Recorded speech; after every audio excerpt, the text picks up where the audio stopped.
மாசு சார் அவர்கள் பேசும்போது சொன்னாங்க, கலைஞர் அவர்களுடைய வசனத்துல நடித்த அந்த தருணம் அப்படின்றது உங்களுக்கு எப்படி இருந்ததுன்னு. அவங்களுக்கு அது ஒரு மொமெண்ட். ஆனா உங்களுக்கு நெறைய திரைப்படங்கள் அவருடைய வசனத்துல நீங்க வந்து நடிச்சிருக்கீங்க.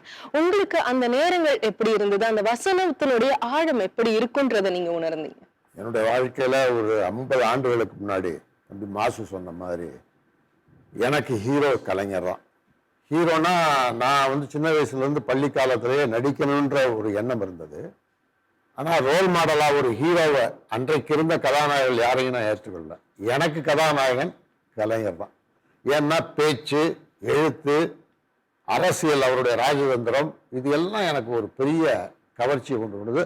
அதை விட இன்னொன்று சொல்ல போனோம்னா ஹீரோன்னு ஏன் சொன்னேன்னா எனக்கு அவரை ரொம்ப பிடிக்கும். கதாநாயக சினிமா கதாநாயகரோட கலைஞரை பிடிக்கும். எப்படின்னா அவருடைய சுறுசுறுப்பான அந்த முடி, அந்த ட்ரெஸ்ஸு, அவருடைய ட்ரெஸ் காஸ்டியூமோட ஸ்டைலு, அந்த வாக்கு ஸ்பீட், அவர் நடக்கிற அழகு, அந்த யூத்தா இருக்கும்போது ஸ்பீட் அப்படி வருவார், அந்த கண்ணாடி போட்டு அவர் திரும்புறது, மக்கள்கிட்ட அவருடைய கையை கொண்டு அந்த ஈர்ப்பு, அது வந்து ரொம்ப ஒரு கரீஸ்மான்னு சொல்லுவாங்க, அது அவர்கிட்ட இருந்தது. அது எனக்கு அப்படியே இருந்தது.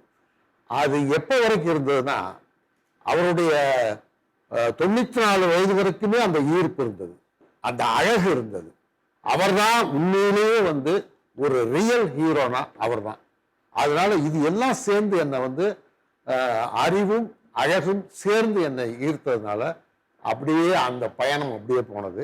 அப்படியே வந்து சினிமாவில் நடிக்கிற எல்லாருமே சொல்கிற மாதிரி நானும் பராசக்தி மனோகர அவசரங்களை எல்லாம் மனப்பாடம் பண்ணி இது பண்ணி நாடகங்களில் நடித்து அதுக்கப்புறம் சினிமாவில் திரைப்படங்களில் நடிச்சிட்டு இருக்கேன். நான் வந்து பெரியாருடைய கொள்கை, அண்ணாவுடைய பேச்சு, தலைவர் கலைஞருடைய ஈர்ப்பு இப்படியே வந்ததுனால நான் ஒரு திமுக அனுதாபியாக நான் பள்ளி பருவத்திலே இருந்தேன். அதுக்கப்புறம் சினிமாவில் நடிக்க வந்ததுக்கப்புறம் நான் ஒரு திமுக காரனாக இருக்கிறேன். நான் தூரத்திலிருந்து கட்டுக்கடங்காத கூட்டத்தில் தூரத்தில் எங்கள் ஊருக்கு எப்பயாவது வருவார், தேர்தல் நேரங்களில் தலைவர் வருவார். அவரை பார்க்கறதுக்கு கட்டுக்கடங்காத கூட்டத்தில் கடைசியில் நின்று அவர் குரல் மட்டும் கேட்டு போன காலங்கள் உண்டு. அதுக்கப்புறம் திரைப்படத்தில் நடிச்சிட்டேன். திரைப்படத்தில் நடித்து வந்து கொண்டிருக்கும் போது கோபாலபுரத்திலிருந்து அழைப்பு வருகிறது, உங்களை கலைஞர் பார்க்கணுன்றார் அப்படின்னு. எனக்கு எந்த தலைவரை நம்ம பக்கத்தில் பார்க்க முடியாதான்னு ஏங்கி தூரத்துலேருந்து பார்த்த தலைவர் அவர்களை அவரே என்னை அழைக்கிறாரு. வீட்டுக்கு போகிறேன், கோபாலபுரத்தில் அவரை நேராக பார்க்குறேன், பக்கத்தில் உட்கார வைக்கிறாரு. எனக்கு வந்து அப்படியே பிரமிப்பாக இருக்குது, கனவு மாதிரி அப்படி போயிட்டுருக்கு. இவரைத்தானே நம்ம வந்து போராடி பார்க்கறதுக்கு ஏங்கி கொண்டிருந்தோம், இவ்வளோ பக்கத்தில் பார்த்துட்டு இருக்குமேன்றப்ப அவர் சொன்ன வார்த்தை, உன்னோட படங்கள்லாம் பார்த்தேன், பாலைவனச்சோலை, சுமை, சிவப்பு மல்லி, பட்டம் பறக்கட்டும், இந்த படங்கள்லாம் பார்த்தேன். நடிகர் திலகம் சிவாஜிக்கு பிறகு, லட்சிய நடிகர் SS ராஜேந்திரனுக்கு பிறகு நல்ல தமிழ் பேசுகிற ஒரு தமிழ் நடிகன் தமிழ் இண்டஸ்ட்ரிக்கு கிடைச்சிருக்கேன்றப்ப நான் தேசிய அவார்டெலாம் வாங்கியிருக்கேன், நிறைய விருதுகள் வாங்கியிருக்கேன். இன்ன வரைக்கும் சரி, இனிமேலும் சரி, தமிழ் தாயே, தமிழே வந்து நீ நல்லா தமிழ் பேசணும்னு சொல்கிறத விட எனக்கு ஒரு விருது கிடையவே கிடையாதுன்னு அவ்வளோ மகிழ்ச்சியாக இருந்தேன். அதுக்கப்புறம் ஆரம்பித்தார் தூக்கு மேடன்னு ஒரு நாடகம். அந்த நாடகத்தை திரைப்படமாக எடுக்கலாம்னு இருக்கேன். அதில் நிறைய வசனங்கள் இருக்கு. நீ தான் பேச முடியும், நீ நடித்தால் தூக்கு மேடை திரைப்படமாக எடுக்கலான் இருக்கேன். ஆனால் என் படத்தில் நடித்தால் உனக்கு பயங்கரமான எதிர்ப்புகள் வரும், அதெல்லாம் நீ சமாளிக்கணும்.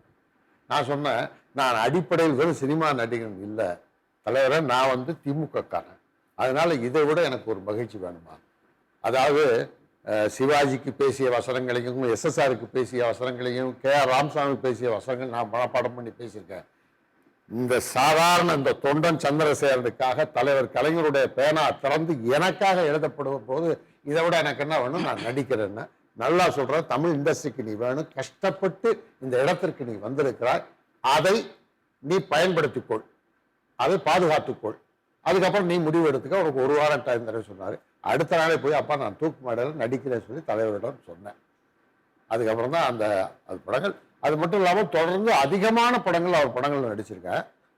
தூக்கு மேடையில் என்னன்னா, இப்போ மாசு சொன்னார் அது மாதிரி கிளைமேக்ஸ் காட்சியில் 18 பக்கம் வசனம் தூக்கு மேடையில்.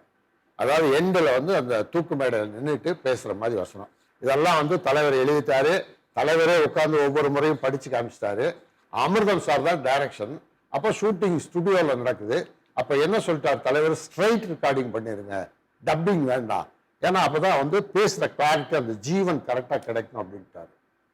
சரின்னு நானும் அமர் சார் எல்லாருக்கும் அந்த தூக்கு மேடையில ஏறி நிக்கிறேன். நின்று இந்த மாதிரி அந்த ஹீரோக்கு இப்படி ஒரு நிலைமை ஏற்பட்டுருச்சு, அவன் தூக்கு மேடையில் இருக்கிறான் அப்படின்னு சொன்ன உடனே நான் டயலாக் பேசணும். தூக்கு மேடையில் வெறும் எனக்கு மட்டும் லைட்டு இருட்டா இருக்கும்.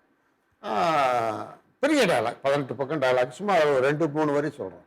இப்போ இந்த குற்றவனை என்னிடம்தான் பற்றி சட்டமெனும் சாத்தான் வகுத்ததே வேதம் ஒன்று, நிரபராதிகளின் ஊன் பருகி உயிர் பருகி தேன் பருகினார் போல் மயங்குகின்ற நீதி தேவன்கள் இருக்கும் முறை நறுமணம் மிக்க சந்தன மலர்களை சமுதாய சக்கடையில் எத்தனை நட்டால் நான் என்ன போய் இப்படியே போறேன்.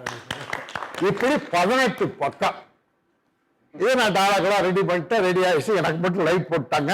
சார் போலாமா சார், டேக் போலாமா சார் அப்படின்னா, டேக் போலாம், கரெக்டா இருக்கு, எல்லாம் விட்டாரு. அமரன் சார் சொல்லிட்டாரு, ரெடி டேக். எனக்கு மேலே லைட்டு அப்படியே இருக்கு, இருட்டுக்குள்ள அந்த கேமரா தெரிஞ்சு அமரன் சார் ஒயிட் நிற்கிறாரு.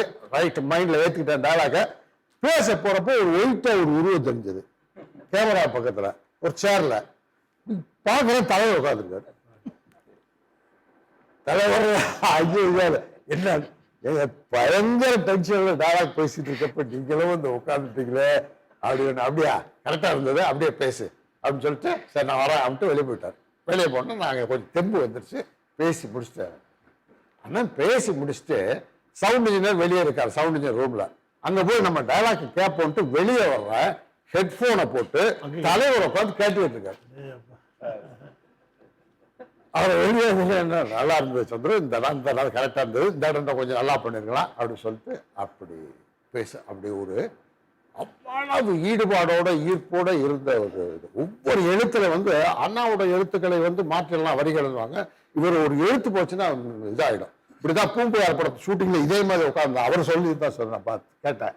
பூம்புகார் ஷூட்டிங்ல உட்கார்ந்துக்கும் போது மாதவியா நடித்த கேரக்டர் நடிச்ச நடிகை டயலாக தப்பா சொல்றாங்க, லகர எல்லாம் தப்பா சொல்றாங்க.